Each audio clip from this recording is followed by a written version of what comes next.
ہم کو اللہ پر یقین کتنا ہے. 40 نہیں، اگر میں چاہوں تو 400 میں بھی بیان کر دوں اور تم سنتے سنتے پریشان ہو جاؤ گے. لیکن اصل بات ترجمے بیان کرنا نہیں ہے، اصل بات بیان کرنا نہیں ہے، اصل بات تو تمہارا حال بیان بنانا ہے کہ تمہارا حال کتنا بنا. جب سرکار غوث اعظم یہ کہتے ہیں تو وہ عالم پریشان ہو جاتے ہیں، اپنے کپڑوں کو پھاڑ لیتے ہیں، کہتے ہیں کہ سرکار بڑے بڑے علماء کو دیکھا، بڑے بڑے عالموں کو دیکھا، لیکن آپ سے بڑا عالم اور آپ سے بڑا تفسیر کرنے والا مفسر میں نے زندگی میں کبھی نہیں دیکھا. ہم سیدنا غوث الاعظم کو صرف اللہ کے ولی بول کے وہاں تک رکھ دیے ہیں. ہم سیدنا غوث الاعظم رضی اللہ عنہ کو صرف کرامات کی حد تک رکھ دیے ہیں. ہم سیدنا غوث الاعظم رضی اللہ عنہ کے صرف جو ہے ان کے جو کرامات تھے، ان کے جو انہوں نے زندگی میں کر کے بتایا ہے، ہم صرف وہاں تک ان کو رکھ دیے ہیں. لیکن ہم سیدنا غوث الاعظم رضی اللہ عنہ کے علم کی طرف کبھی نہیں آئے کہ سرکار کے پاس علم کتنا تھا. سرکار کی ولایت کو سمجھنے سے پہلے ہم کو سرکار کا علم سمجھنا پڑتا ہے کہ اللہ تبارک و تعالیٰ نے سرکار کو کتنا علم عطا کیا تھا. یاد رکھیے، جو بندہ جاہل ہوتا ہے وہ کبھی اللہ کا ولی نہیں بن سکتا. جو بندہ جاہل ہوتا ہے، نہ اس کو اللہ کے بارے میں کچھ معلوم، نہ اس کو اللہ کے رسول کے بارے میں کچھ معلوم، نہ اس کو عقائد کے بارے میں کچھ معلوم ہے، ایسا بندہ کبھی اللہ کا ولی نہیں بن سکتا. اللہ والوں نے ایک بات کہی ہے کہ متخذ اللہ ولیا جاہلا، اللہ تبارک و تعالیٰ کبھی کسی جاہل کو اپنا ولی نہیں بناتا، اپنا دوست نہیں بناتا. اذا اتخذہ علمہ، اگر کسی جاہل کو اللہ اپنا دوست بنا بھی لے تو بنانے سے پہلے اس کو علم سکھاتا ہے اور علم سکھانے کے بعد اس کو اپنا دوست بناتا ہے. کیا پتا چلا؟ ہم ولی کس کو سمجھتے ہیں؟ ہم ولی اس کو سمجھتے ہیں جو بڑے بالا رکھ لینا، ہم ولی اس کو سمجھتے ہیں جو بڑا جھبا پہن لینا، ہم ولی اس کو سمجھتے ہیں جو روڈوں پہ اللہ اللہ بولتے پھرنا، جس کو اپنا ہوش نہیں ہے، جس کو لوگوں کا ہوش نہیں ہے، جس کو کسی کا ہوش نہیں ہے. ہم ایسے لوگوں کو اللہ کا ولی سمجھتے ہیں. لیکن اللہ والے یہ بتلاتے ہیں کہ ولی کی پہچان اس کے کپڑوں سے نہیں ہوا کرتی، ولی کی پہچان اس کے بالوں سے نہیں ہوا کرتی، ولی کی پہچان اس کے جسم سے نہیں ہوا کرتی. ولی کی پہچان اگر ہوتی ہے تو اس کے علم سے ہوتی ہے. کتنا بڑا عالم ہوگا اتنا بڑا وہ اللہ کا ولی ہوگا. سیدنا حضور غوث اعظم رضی اللہ عنہ کو تو ہم اللہ کا ولی تو مان لیے، ولیوں کا شہنشاہ مان لیے، ولیوں کا سردار مان لیے، لیکن آپ کے علم کو ہم نے نہیں جانا، آپ کے علم کو ہم نے نہیں سمجھا. سیدنا غوث اعظم رضی اللہ عنہ مفتی تھے. سب سے بڑی بات یہ سمجھنے والی ہے جو آج لوگوں کو نہیں معلوم ہے. غوث اعظم رضی اللہ عنہ مفتی تھے اور آپ 2 مسلکوں پر فتویٰ دیا کرتے تھے، مسلک شافعی اور مسلک حنبلی پر آپ فتویٰ دیا کرتے تھے. ہم حنفی ہیں نا، یعنی جب ہم نماز پڑھتے ہیں تو امام اعظم ابو حنیفہ رضی اللہ عنہ کے طریقے پر اور آپ کے بتائے ہوئے طریقے پر ہم نمازیں ادا کرتے ہیں، تو ہم حنفی لوگ ہیں. تو اسی طرح ایک اور مسلک ہے جس کو شافعی مسلک کہا جاتا ہے، ایک اور مسلک ہے، ایک اور طریقہ ہے جس کو حنبلی مسلک کہا جاتا ہے، ایک اور ہے جس کو مالکی مسلک کہا جاتا ہے. دنیا میں 4 مشہور مسالک ہے جو تقلید کی جاتی ہے جن کی، اور شریعت جنہوں نے بیان کیا ہے، شریعت کے مسائل جنہوں نے بیان کیا ہے. 4 بڑے بڑے علماء ہیں. اور سیدنا غوث الاعظم رضی اللہ عنہ کا یہ کمال تھا علم کا کہ آپ مفتی تھے تو 2 مسلکوں پر آپ فتویٰ دیا کرتے تھے. اگر کوئی امام شافعی کا ماننے والا آتا اور آپ سے فتویٰ پوچھتا، آپ اس کو امام شافعی کے مسلک کے مطابق فتویٰ دیا کرتے. اور وہی مسئلہ اگر کوئی امام حنبل کو ماننے والا اگر پوچھتا تو آپ اس کو امام احمد بن حنبل کے مطابق فتویٰ دیا کرتے. بات ایک ہی ہوتی لیکن آپ اس کے 2 فتوے دیا کرتے. سب سے بڑے مفتی حضور سیدنا غوث الاعظم رضی اللہ عنہ تھے. آج ہم نے اس بات کو چھوڑ دیا. آج ہم یہ سمجھتے ہیں کہ سرکار صرف ولی تھے. صرف ولی نہیں تھے بلکہ آپ سب سے بڑے عالم بھی تھے.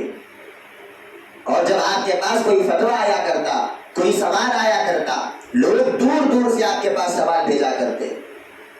جب پیپر آپ کے پاس آتا، سوال کا جو پیپر آپ کے پاس آتا، آپ اس سوال کو ایک بار سنتے اور اس کے نیچے جواب بھیج دیتے اور واپس کر دیتے.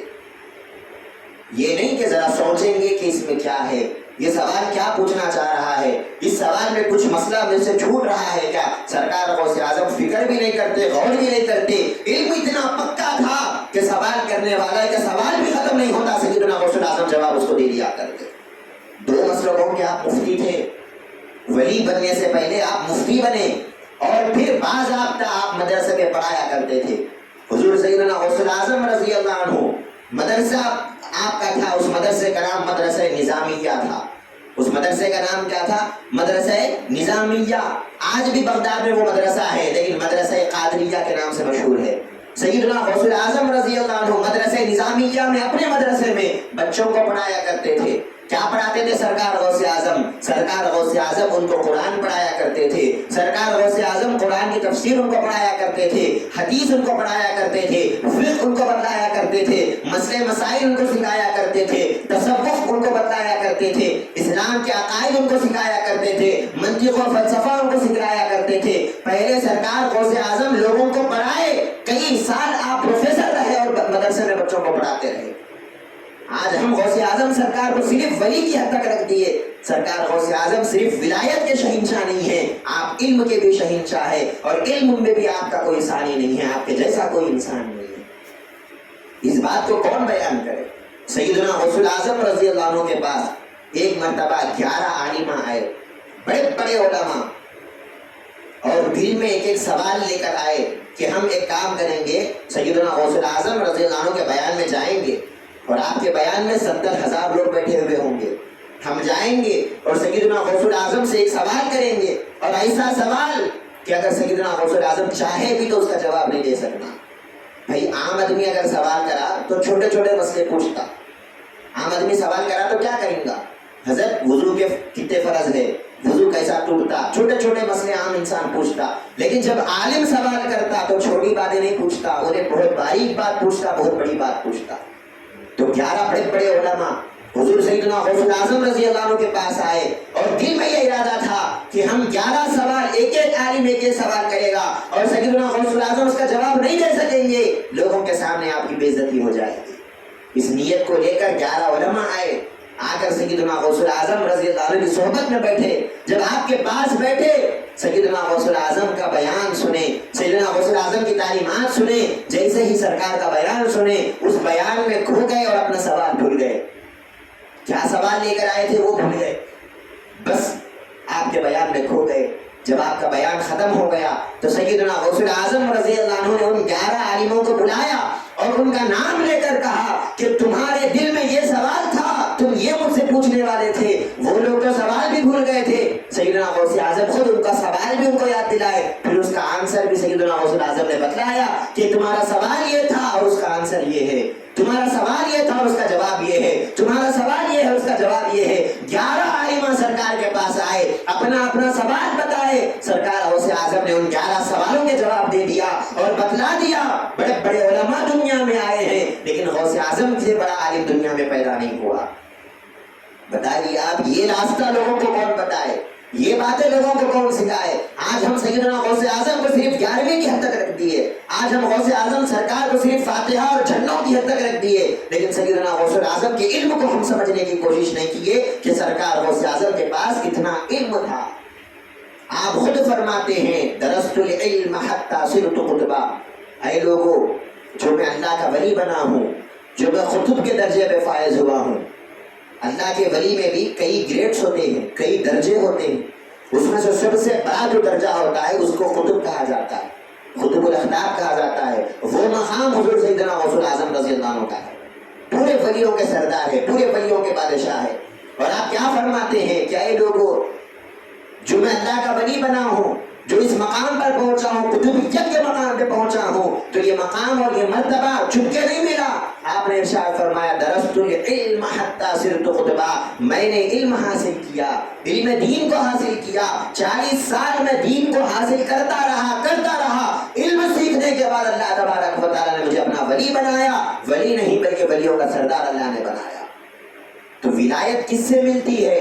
ولایت خالی کرامتیں بتانے کا نام نہیں ہے, ولایت خالی جھنڈے نکالنے کا نام نہیں ہے, ولایت خالی بالا لمبے کر دینے کا نام نہیں ہے, ولایت خالی جبے پہن لینے کا نام نہیں ہے, بلکہ ولایت علم کا نام ہے. آپ کے پاس جتنا علم آئے گا, جتنا ایمان آئے گا, جتنا تقویٰ آئے گا, جتنا اللہ کا ڈر آپ کے دل میں پیدا ہوگا, اللہ تبارک و تعالیٰ آپ کو اتنا بڑا ولی بنائے گا. سیدنا غوث الاعظم نے سب سے پہلے علم سیکھا, اور سیدنا غوث الاعظم جیلان کے رہنے والے تھے. ہم بولتے ہیں نا عبد القادر جیلانی. جیلانی کا مطلب کیا ہے؟ جیلان ایک شہر کا نام ہے, ایک گاؤں کا نام ہے, وہاں پر آپ پیدا ہوئے. آپ کو عربی نہیں آتی تھی, آپ نے عربی سیکھا, آپ نے عربی سیکھا، جب بغداد کو آپ تشریف لے گئے، جب عربی سیکھ لیے، جب بیان کرنے کا ٹائم آیا تو آپ سوچنے لگے کہ سامنے بڑے بڑے عربی کے جاننے والے بیٹھیں گے، میں عربی سیکھا ہوں تو عربی جو سیکھتا ہے اس کو تھوڑی تھوڑی غلطیاں آتی ہیں، اور جو آلریڈی عرب والا ہے، جو عرب میں پیدا ہوا ہے، اس کو تو عربی میں غلطیاں نہیں آتی۔ تو آپ سوچ رہے ہیں اور دل میں خیال آ رہا ہے کہ میں بیان کروں گا تو لوگ عربی میں میرے غلطیاں نکالیں گے، لوگ میرے بیانوں میں غلطیاں نکالیں گے، میری لینگویج صحیح نہیں ہے، یہی سوچ کر آپ بیان نہیں کر رہے ہیں۔ ایک مرتبہ سیدنا سرکار دو عالم صلی اللہ علیہ وسلم تشریف لاتے ہیں، کہتے ہیں کہ عبد القادر جیلانی، اے غوث اعظم، تم بیان کیوں نہیں کرتے؟ تم لوگوں کے سامنے بیان کیوں نہیں کرتے؟ آپ فرماتے ہیں کہ سرکار کیا بتاؤں، میں عربی سیکھا ہوا ہوں، اگر میں بیان کروں گا اور لوگ عربی میں غلطیاں نکالیں گے تو اس سے عزت چلی جائے گی، تو لہٰذا میں بیان کرنے سے تھوڑا سا پیچھے ہٹ رہا ہوں۔ سرکار غوث اعظم رضی اللہ عنہ کو جب سرکار نے سنا تو رسول اللہ صلی اللہ علیہ وسلم نے کیا کیا، اپنا لعاب دہن اور اپنا مبارک تھوک نکالا اور 7 مرتبہ حضور سیدنا غوث اعظم کے منہ میں ڈالا اور کہا کہ اے غوث اعظم، یہ جو لعاب دہن میں ڈالا ہوں، یہ جو میرا مبارک تھوک ہے، جاؤ اب تم بیان کرو، دنیا کا بڑے سے بڑا عالم آئے گا، تمہارے بیان میں غلطی نکالنا تو دور کی بات ہے، تمہارا بیان سن کر، تمہارا علم سن کر وہ حیران اور پریشان ہو جائے گا۔ تو رسول اللہ صلی اللہ علیہ وسلم کا لعاب دہن غوث اعظم سرکار کو ملا ہے، تب کہیں جا کر وہ غوث اعظم بنے ہیں۔ پھر جب غوث اعظم کو سرکار دو عالم کا لعاب دہن مل گیا تو سامنے پھر حضرت علی بھی تھے، حضرت علی رضی اللہ عنہ بھی آئے، کہنے لگے کہ اے عبد القادر، اپنا منہ کھولو، میں بھی اپنا لعاب دہن تم کو دینا چاہتا ہوں، میں بھی اپنا مبارک تھوک تمہارے منہ میں ڈالنا چاہتا ہوں۔ سرکار منہ کھولتے ہیں تو حضرت علی رضی اللہ عنہ 6 مرتبہ اپنا لعاب دہن سرکار غوث اعظم کے منہ میں ڈالتے ہیں۔ سرکار کہتے ہیں کہ اے علی، رسول اللہ صلی اللہ علیہ وسلم نے تو 7 مرتبہ جو ہے اپنا تھوک ڈالا ہے، اپنا لعاب دہن ڈالا ہے، آپ 6 مرتبہ ڈالے، آپ ایک اور مرتبہ ڈال دو۔ تو حضرت علی فرماتے ہیں کہ نہیں، میں حضرت علی ہوں، رسول اللہ کے برابر میں نہیں ہو سکتا، جب انہوں 7 مرتبہ ڈالے ہیں تو میں 6 مرتبہ ڈالوں گا۔ تو اب کیا پتا چلا، رسول اللہ صلی اللہ علیہ وسلم نے ارشاد فرمایا تھا، انا مدینۃ العلم وعلی بابھا، میں علم کا شہر ہوں اور علی اس کا دروازہ ہے۔ اگر کسی کو علم سیکھنا ہے تو میرے پاس آئے، میرے پاس جب آئے گا تو میں علم کا شہر ہوں، میرے پاس سے اس کو علم ملے گا، لیکن جب میرے پاس آ رہے ہو تو اس کا دروازہ علی ہے، علی سے ہو کر میرے پاس آؤ۔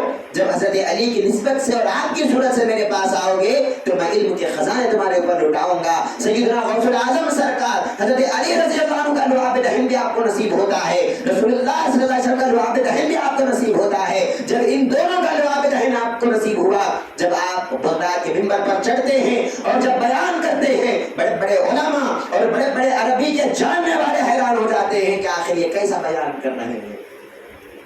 تو کیا پتا چلا، ہم سیدنا غوث الاعظم رضی اللہ عنہ کو صرف کھانا کھلانے کی حد تک رکھتی ہے، صرف آپ کو 11ویں کی حد تک رکھتی ہے، سال میں ایک بار آپ کو یاد کرنا ہے، سال میں ایک بار آپ کے نام سے فاتحہ دلانا ہے، بس میں سنی ہوں، میرے محبت ختم ہو گئی۔ یاد رکھ لینا، یہ محبت نہیں ہے۔ سال میں ایک مرتبہ سیدنا غوث الاعظم کو یاد کرنا کوئی کمال نہیں ہے، سال کے ہر دن ہم سیدنا غوث الاعظم رضی اللہ عنہ کے علم کو حاصل کرنا، سیدنا غوث الاعظم رضی اللہ عنہ کے طریقے پر عمل کرنا۔ آپ کی کتابیں کتنی ہیں معلوم؟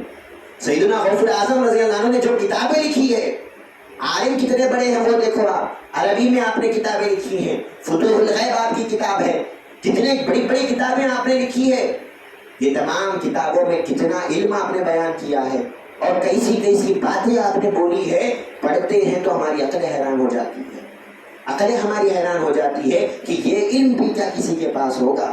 سیدنا غوث الاعظم رضی اللہ عنہ نے بیان فرمایا اور کہا کہ دیکھو یہ علم ہم نے حاصل کیا ہے، ہم پہلے عالم بنے، جب عالم بنے تب کہیں جا کر اللہ نے ولی بنایا اور ولیوں کا سردار بنایا۔ میں اس سے پہلے گزشتہ جمعے میں بھی آپ کے سامنے بات رکھا تھا کہ سیدنا غوث الاعظم ماں پیٹ اللہ کے ولی تھے، یعنی ماں کے پیٹ سے اللہ کے ولی بن کے پیدا ہوئے۔ آپ نے یہ نہیں کہا کہ بھائی میں ماں کے پیٹ سے اللہ کا ولی بن کے آیا ہوں، پھر مجھے علم سیکھنے کی کیا ضرورت ہے، پھر مجھے جو ہے دین کا علم حاصل کرنے کی کیا ضرورت ہے۔ آپ نے یہ تمام باتیں نہیں سوچا، آپ نے یہ سوچا کہ میں آلریڈی ولی ہوں تو ہوں، لیکن میں خود بھی علم حاصل کروں گا اور میں خود بھی ولی بنوں گا۔ جب آپ نے ولایت وہابی اور ولایت قصبی، یہ دو ولایتیں میں نے آپ کے سامنے بیان کیا تھا کہ ایک ولایت وہ ہوتی ہے جو اللہ گفٹ میں آپ کو عطا کرتا ہے، اور ایک ولایت وہ ہوتی ہے جو آپ محنت کر کے کوشش کر کے اس کو حاصل کر سکتے ہیں۔ سیدنا غوث الاعظم رضی اللہ عنہ کے پاس ولایت وہابی تو تھی، گفٹ میں اللہ نے ولایت تو دیا تھا، لیکن آپ نے ولایت قصبی کو بھی حاصل کیا، محنت کر کے کوشش کر کے دین کے علم کو سیکھ کر اس پر عمل کر کے آپ نے ولایت قصبی کو بھی حاصل کر لیا۔ جب یہ دو ولایتیں سیدنا غوث الاعظم کے پاس آ گئی، تب کہیں جا کر آپ ولیوں کے سردار بنے اور قطب الاقطاب بنے۔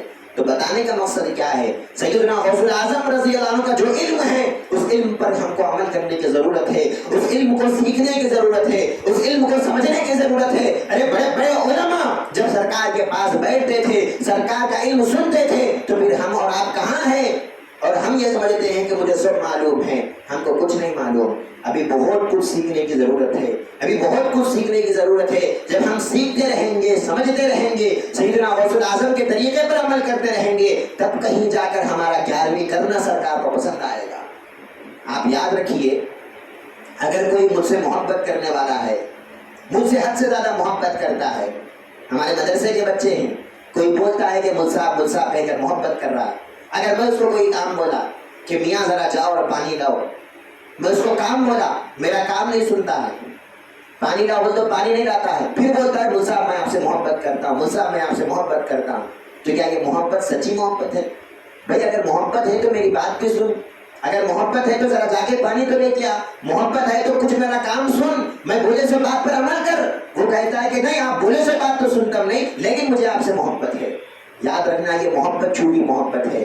اسی طرح سیدنا غوث الاعظم رضی اللہ عنہ کا ہمارا معاملہ ہے۔ ہم بھی کیا کہتے ہیں کہ ہم کو پیران پیر سے محبت ہے، ہم کو غوث اعظم سے محبت ہے، ہم کو حضور سیدنا عبد القادر جیلانی سے تعلق ہے، ایک ربط ہے، ایک نسبت ہے، ہم آپ کے غلام ہیں، ہم آپ کے دامن کو پکڑے ہوئے ہیں، ہم غوث کا دامن زندگی بھر نہیں چھوڑیں گے۔ ہم یہ باتیں تو بڑی بڑی بولتے ہیں، لیکن جب سیدنا غوث الاعظم کچھ بیان کرتے ہیں اور اس پر عمل کرنے کا بولتے ہیں، تو ہم یہ کہتے ہیں کہ ہم سرکار کے بات پر عمل نہیں کرتے، لیکن ہم کو سرکار سے محبت ہے، سرکار کی نسبت سے ہم بچ جاتے، سرکار سے جو تعلق ہے اس تعلق سے ہم بچ جائیں گے۔ ہم کو سرکار کی بات پر عمل کرنے کی ضرورت نہیں ہے، ہم کو سرکار کی باتیں سننے کی ضرورت نہیں ہے۔ اگر کوئی اس طرح کہتا ہے اور اس طرح بولتا ہے تو یاد رکھنا، یہ اس کی محبت نہیں ہے، یہ صرف دکھاوا ہے، یہ دھوکہ ہے۔ آج ہم اسی دھوکے میں پڑے ہوئے ہیں، اور آج ہم یہ سمجھ رہے ہیں کہ ہم غوث اعظم کے چاہنے والے ہیں، غوث اعظم کے مرید ہیں، غوث اعظم کے غلام ہیں۔ یاد رکھنا، اگر ہم واقعی غوث اعظم کے غلام ہیں تو پھر غوث اعظم کے طریقے پر عمل کرنے کی ہم کو ضرورت ہے۔ غوث اعظم نے جو علم سیکھا ہے اور جس علم کے لیے آپ نے محنتیں کی ہے، مشقتیں کی ہے، آج ہم اس کو سیکھنے کی ضرورت ہے۔ آج ہم کو قرآن صحیح پڑھنے نہیں آتا، اگر قرآن پڑھنے آیا تو سمجھ میں نہیں آتا، اگر سمجھ میں آیا تو اس کی تفسیر نہیں معلوم ہوتی، اس کا معنی نہیں معلوم ہوتا، اگر صبح آ بھی گیا تو ہم قرآن پر عمل نہیں کرتے۔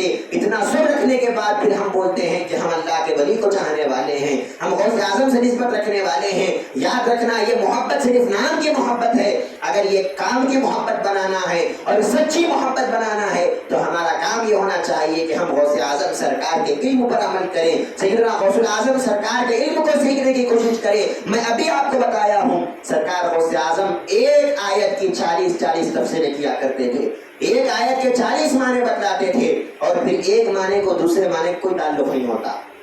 سرکار غوث اعظم الگ الگ معنی بتلاتے، آیت ایک ہی ہوتی لیکن اس کے 40 الگ معنی سے سرکار بتلا رہے ہیں۔ تو سوچو سرکار کا علم کہاں تک ہوگا، سرکار کا علم کہاں تک ہوگا؟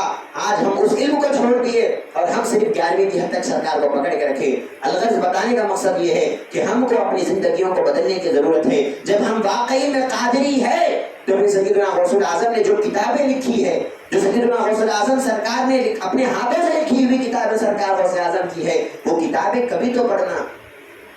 اگر پڑھنے نہیں آتا تو جو غوث اعظم کی صحبت میں رہے ہیں، جو غوث اعظم کے سلسلے والے ہیں، کم سے کم ان سے رجوع ہونا، کم سے کم ان کے پاس جا کر مرید بننا، کم سے کم غوث اعظم کے سلسلے میں مرید بن کر علم سیکھنے کی کوشش کرنا۔ اللہ کے بارے میں سرکار غوث اعظم نے کیا عقیدہ بتلایا ہے، رسول اللہ صلی اللہ علیہ وسلم کے بارے میں سرکار نے کیا عقیدہ بتلایا ہے، دین کے بارے میں سرکار نے کیا کیا باتیں بتلائی ہے، یہ ساری باتیں جب ہم سیکھیں گے تب کہیں جا کر ہم شیطان سے بچ سکیں گے، ورنہ شیطان سے بچنا بچوں کا کھیل نہیں ہے۔ سیدنا غوث اعظم رضی اللہ عنہ ایک مرتبہ عبادت کر رہے ہیں، آخری بات بول کے بات ختم کر دیتا ہوں۔